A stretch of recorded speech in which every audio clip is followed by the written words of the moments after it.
rompe-se o sigilo. Ela tinha suas obrigações diárias, como qualquer dona de casa. Então, ela era uma pessoa, eu diria, normal, natural. O ato de escrever em Clarice não interferia nesse cotidiano. Ela o fazia naturalmente. Muitas vezes ela estava ordenando as compras do dia e se interrompia para anotar uma frase, um pensamento. Então, eu diria que Clarice era uma pessoa igual a qualquer outra, com uma inspiração sempre presente, muito criativa, sempre inspiradíssima.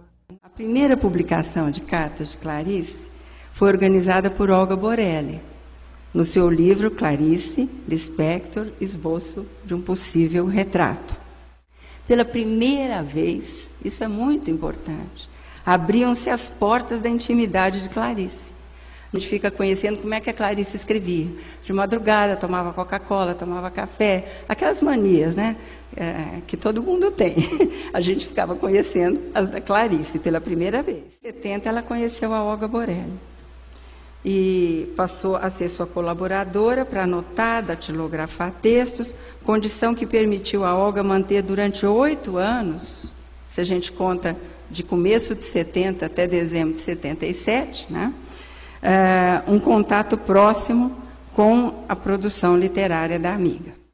Convivência motivada por uma tragédia, que foi o incêndio, né, no apartamento da Clarice, que lhe causou coma durante um período grande, mais de mês, num período de risco felizmente desfeito, desfazendo-se também a ameaça de ser obrigada a amputar a mão direita, era justo a mão direita, que ficou muito lesada por causa do acidente ocorrido em 66. Por 24 horas ela não tem a mão amputada, justo a da direita.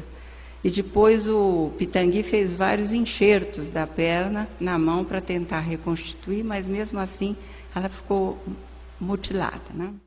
Essa proposta da Olga era trazer, conforme afirma a própria Olga, em nota dirigida ao leitor, aspas, características pessoais que não dizem respeito a uma biografia, mas a particularidades. Eu acho isso muito importante e foi muito útil para todo mundo, né? Particularidades que constituem o que se poderia chamar de trajetória espiritual de Clarice.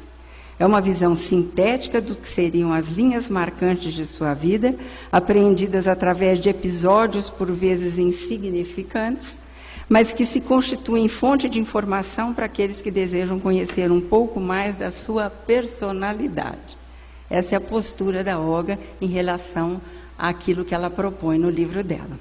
Clarice era uma mulher muito tímida, mas quando ela sentia amizade por alguém, como foi no meu caso, ou afinidade, vamos dizer assim, muito profunda, então houve, eu diria, desde esse primeiro instante em que nós nos conhecemos, uma abertura. Ela me contava, ou ela lia seus manuscritos, ou ela me pedia para anotar uma ou outra frase que lhe ocorria no momento em que ela não podia fazer. Posteriormente, com o estreitamento dessa amizade e também a minha habilidade como datilógrafa, porque Clarice, depois de um certo tempo, ela dizia que sentia muita preguiça de datilografar, que não era hábito dela, né? Porque ela nunca escreveu, nunca fez manuscritos, ela sempre datilografava seus trabalhos. E, ultimamente, então, como eu dizendo, ela passou a não sentir vontade. Ela dizia que estava com preguiça, mas nós sabíamos, depois ficamos sabendo que era motivada pela doença, que ela desconhecia, que ela tinha, mas que já estava minando todo o seu organismo. Ela nunca pressentiu? Eu acho que não.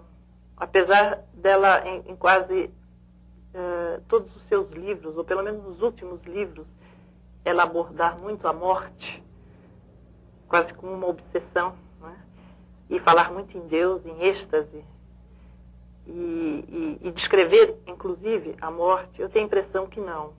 Até o último instante, Clarice não percebia, ou não percebeu, ou se ela percebeu, ela eu tenho a impressão que ela omitiu esse dado, esse fato, esse conhecimento para nos poupar o sofrimento. Porque Clarice era muito digna como pessoa e muito preocupada com o outro.